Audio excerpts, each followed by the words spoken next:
Üçü, dörttür. Dörttür. Salamatsızlar mı okçular? Salamatsızlar, bizler.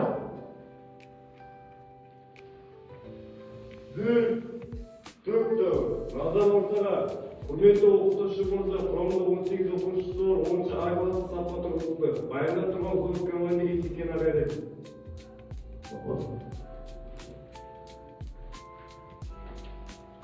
Оқушылар, енді бүгінгі біздің сабағымызды бастамай тұрып, мен бірінші сабақты енді бізде қазір қандай апта екенін өте жақсы білесіздер. Жаңашылдықпен жасампаздық қалыптасса, соған байланысты мен қазір сіздерге тілек айтып, сыныптағы ахуалды жақсарту мақсатында тілек айтып бастағым келіп тұр. Ары қарай өздеріңіз жалғастырып алып кетесіздер. Достарыңызға тілек айтып. Ары қарай біздің алдағы уақытта үлкен азамат болып, еліміздің мақтанып тұратындай азамат болмақ екенмін. Берейік бұл. Бірден айтып ауызбен сөйлеп бере беріңіз. Қазір айтып жатқан айтып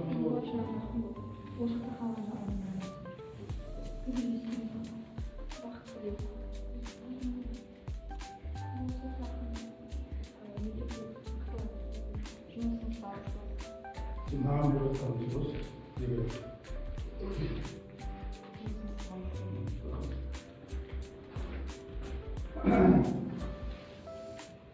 Енді жаңа тақырыпқа көшпестен бұрын алдыңғы тақырыпты қайталай берейік. Мен сіздерге бір жеке сұрақ қойып жібере қояйын. Ал мектебімізде азаматтық қорғаныстың басқаларын кім біледі? Ерек, дұрыс. Енді төтенше жағдайдың қандай түрлері бар? Оружие, жақсы. Табиғи және техногендік сипаттағы.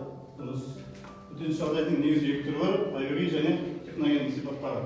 Оқушылар, енді бүгінгі біздің тақырыбымыз, мен сізге айтып бастан бұрын сіздерді топқа бөліп алғым келіп тұр. Мұнда мемлекеттің тулары тұр да, қазір бір-бірден келіп, мына жерде тулар тұр, соны алып, сосын орындарға екіге бөлініп отырасыңдар. Тулар. Келіңіздер, алыңыздар жылдам. Саппен.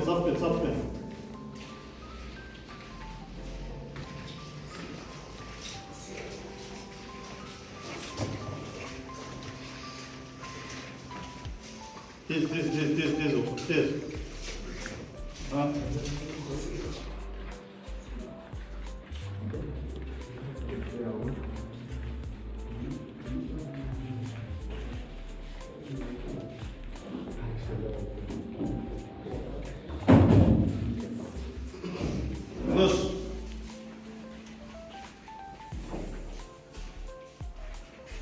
Оқушылар, ал мемлекеттер қандаңыздарда, қолдарыңызда мемлекеттер бар, қандай елдер екенін өте жақсы өздеріңіз білесіздер да.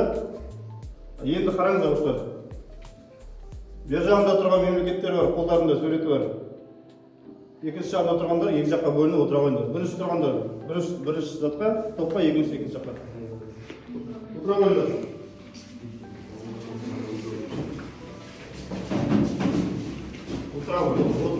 Тез.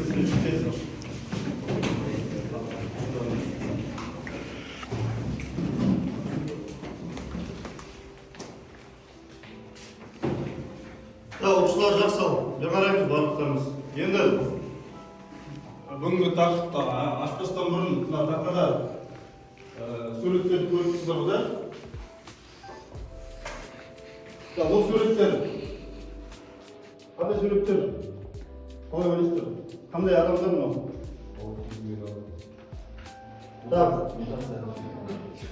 Мутацияға ұшырағанда ең әсерінен радиация әсерінен осындай мутацияға ұшыраған сәбилерді білмеңдер. Ол деген ең әсерінен болады? Ядролық қарудың факторлары бар, соның ішіндегі радиация дегеніміз бар. Содан ядролық қарудың әсері. Жақсы, біздерде енді өздеріңіз жақсы білесіздер, атайтып беремін жаңа. Ядролық қару бүгінгі тақырып бізде. Мен сіздерге Кеоктан салынған қағазды беріп қолдарыңызға. Соның ішінде бүгінгі тақырып көрсетілген телефондарыңызды шығарып, бәрін шығарып, телефондарыңызды. QR-кодты сканерлесеңдер, бүгінгі тақырыптың жазып шығады.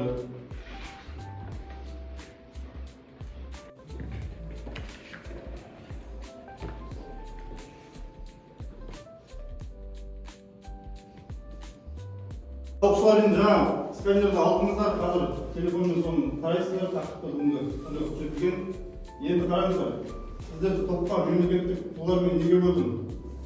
Мұнда мемлекеттік тулар, яғни кейбір мемлекеттер ядролық қарудан бас тартқан, немесе оларда ядролық қару жоқ мемлекеттер. Екіншісі, қазіргі таңда ядролық қару бар мемлекеттер. Яғни қазір біздің әлемімізде 9 мемлекетте ядролық қару бар.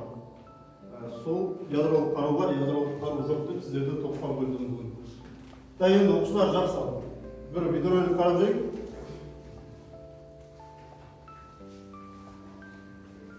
Семей полигоны Кеңес Социалистік Республикалық одағының ядролық сынақ полигондарының бірі, аса маңызды стратегиялық объектісі болды. КСРУ заманында Қазақстан аумағында атом бомбалары сынақтан өтті. Ол үшін арнайы 18 миллион гектар жер бөлініп, Семей ядролық полигоны ашылды. Бастапқысында адамдарға, жануарлар мен табиғатқа тікелей зардап тигізген ашық сынақтар жасалды. Семей маңындағы радиациялық әсер аймағында тұратын 500 мыңдай адам осы сынақтан азап шекті. Семей ядролық полигонындағы сынақтардың жалпы саны 456 ядролық және термоядролық жарылысты құрады. Олардың 116-сы ашық болды, яғни жер бетінде немесе әуе кеңістігінде жасалды. 1949 жылдың 29 тамызында Семей өңірінде жерден 38 метр биіктікте қуаты 20 килотоннаны құрайтын алғашқы атом бомбасы сынақтан өтті. Семей полигонында әуеде және жер бетінде сынақтан өткізілген ядролық зарядтардың жалпы қуаты 1945 жылы Хиросимаға тасталған атом бомбасының қуатынан 2,5 есе көп болды. 1989 жылдың ақпанында Семейдегі атом полигонын жабу үшін күресті бастауға ұйғарылған Невада Семей қозғалысының алғашқы митингісі өткізілді. Оны басқарған белгілі қоғам қайраткері ақын Олжас Сүлейменов. Сол жылдың 6 тамызында Семей облысының Қарауыл ауылында ядролық қаруды сынауға мораторий жариялау жөніндегі ұсынысты КСРУ және ақш президенттеріне үндеу қабылданды. Ядролық сынақтардың қатері жөнінде барлық бұқаралық ақпараттар құралдарында, телевидение мен газеттерде әңгіме бола бастады. Түрлі елдердің парламенттері өз сессияларында қозғалыс ұрандарын талқылап жатты. Радиациялық сәулелердің зардаптары жайлы дәрігерлер мен ғалымдардың ашық әңгіме қозғауға батылдары жетті. 1991 жылдың 29 тамызында Семей ядролық полигоны жабылып, 1992 жылдың мамырында оның базасында Курчатов қаласындағы ұлттық ядролық орталық құрылды. Қазіргі уақытта Қазақстан территориясынан ядролық зарядтар шығарылып, еліміз ядросыз зонаға айналғанымен, ядролық қарудың сынға алынуы адамдардың жанында қалды. Ал радиация халықтың генетикалық кодына кері ықпалын тигізді. Сондықтан бүгінгі таңда Семей полигонының әлі де болса ғылыми тұрғыдан қарастырылмай қалған қырларын болашақта зерттеудің маңызы ерекше.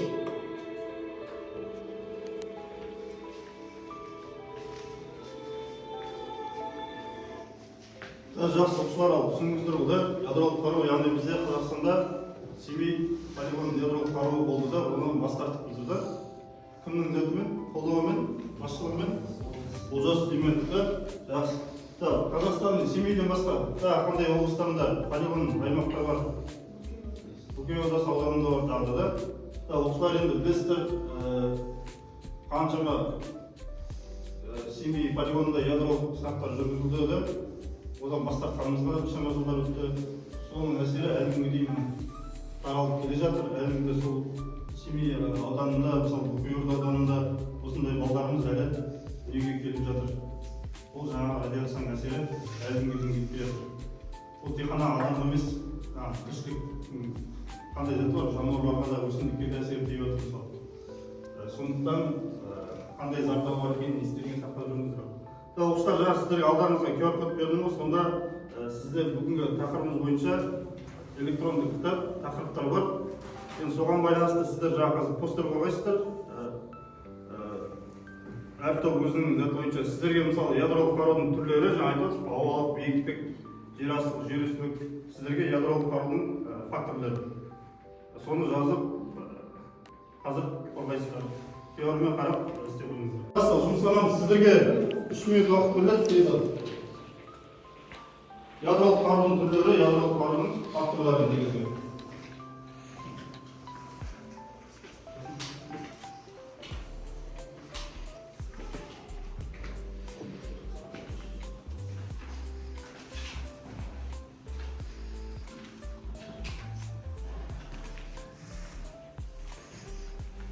Жұптасып, топтасып, жұмыс жасаймыз барлығымыз.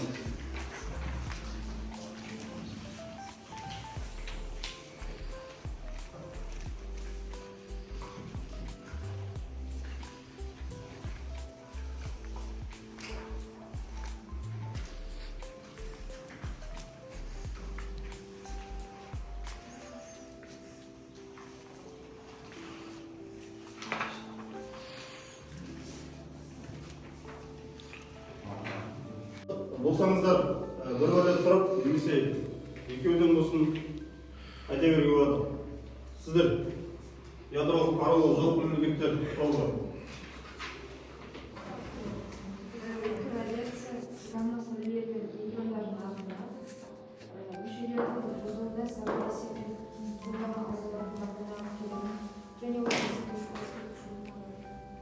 Радиация. Именно жаңағы тақырдағымыз бәрі өткір радиацияның әсерді. Жақсы, рахмет, жарайсыз. Аружан, жақсы. Тыныш тыңдаймыз, екінші топ. Соққы құрылыстар мен ғимараттардың қирауы мен зақымдалуына әкеледі. Негізінен 20-40 килопаскаль, 40-60 килопаскаль, 60 килопаскальдан жоғары және 100 килопаскальдан астам дәрежелерге бөлінеді. Ең соңғысы адам өліміне әкеледі. Жақсы, рахмет, Аружан. Сол толқын айттым әсер. Үлкен ғимараттарды өзінің жазба қысымына байланысты адам өліміне дейін әкеледі. Жақсы. Бар ма, қыздар? Электромагниттік өріс бұл қоршаған ортада оқ-дәрілер нәтижесінде ядро жарылған жағдайда ол қоршаған орта атомдарымен әсерлесіп, нәтижесінде электромагниттік және радиоэлектрлік өрт туындайды. Бұл өрт үлкен көлемде болып, бір қаланы алып кетуі. Жақсы. Электромагниттік импульс оны әсер етеді. Электролық құралдарға да, немесе сымдарға, адамға енді қатты оның зияны жоқ, тек қана электр құрылғыларға да. Жақсы, жарайсыз. Сіздер ядролық қарудың түрлері биіктік, әуелік, жанғақтылық, суытшылық, шымандылық. Жарық тұрған нүкте орталығы оның тербетіндегі проекті ядролық жанғақтылық. жақсы, рахмет. Негізгі алып түрі бар, жаңа өзің айтып тұрдың. Тұр, сұрақ жүрді. Ядролық қарудың жарылған жері, оның ошағы эпицентр деп аталады. Соны айтып отырсың. Ең жақсы бір сұрақ. Бізде жаңа семей полигонында өткен жарылыстардың қай түріне жатады деп ойлайсың? Жаңа биіктік, әуелік, жер үстілік, жер астылық, су астылық, су үстілік деген көп. Дұрыс, бізде семей полигонында өткен 467 сынақ жүргізілген ғой. Соның көбісі, где-то 67% жер үстілік ядролық қарулар жүргізілген. Жақсы, рахмет. Келесі. Биіктік жағдайы екіге бөлінеді. Стратосфералық және ғарыштық. Стратосфералық деген ол 10-80 км биіктік арасында жарылады.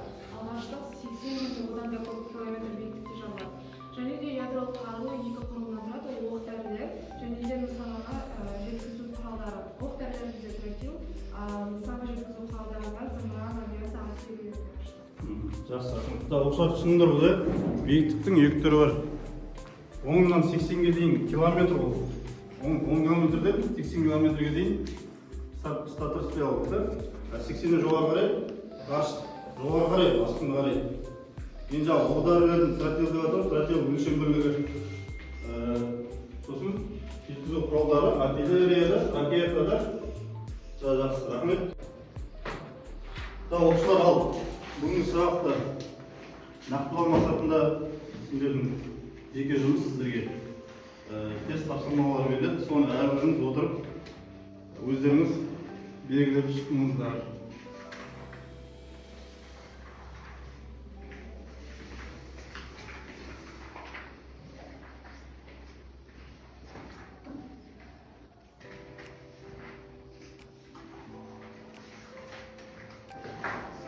Тез белгілейміз ал. Шылар.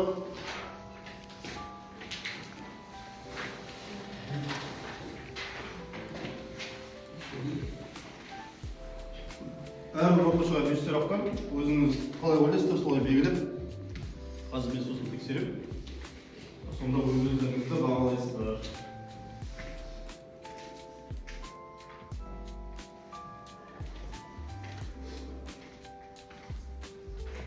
Оқушылар, болсаңыздар, тестті бердім ғой, барлықтарыңыз белгілеп шықтыңыздар ғой. Ал мен жауаптарын айтамын, әрбір оқушы өз-өзін бағалайсыздар. Биыл білесіздер, адал азамат, біртұтас тәрбие деген тақырыптарда соған байланысты енді өз-өздеріңізге адал болып, дұрыс үлгілеріңіз сұралады. Бірінші нұсқа 1 В, 2 С, 3 В, 4 В, 5 Д. Екінші нұсқа 1 С, 2 А, 3 Д, 4 А, 5 В. Белгілеп шықтыңыздар ғой, ешкім қалып қойған жоқ па? Қайтып айтып береміз үшін бе? Жақсы, онда дұрысын қатесін жаза қойыңыздар қастарына.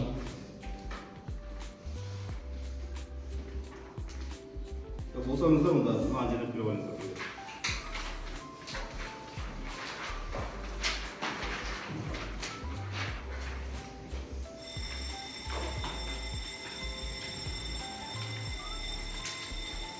Оқушылар ал, жақсы. Енді бүгінгі тақырыпты қалай, жақсы түсіндіңіздер ме?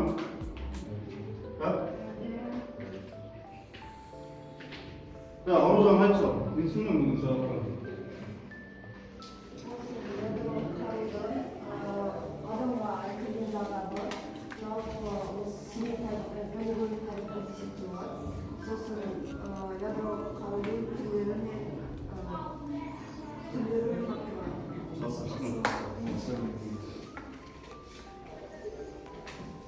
Кім?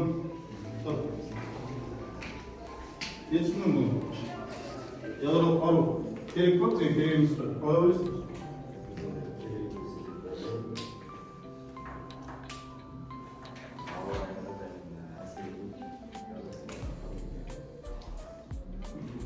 Жақсы, рахмет. Керек емес. Көп зардап болып, зиян болды. Келесі. Кім?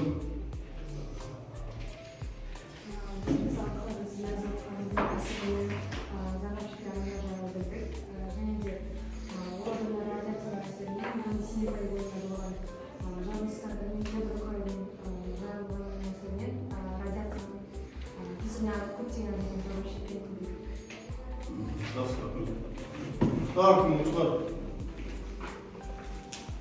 Түсіндіңдер ғой, ядролық қарудың түрлерінің факторларын негізгі. Түк. Бүгінгі сабақ түсінікті ғой? Иә. Жақсы, оқушылар. Сау болыңыздар. Сау болыңыз, лейтенант Мырза.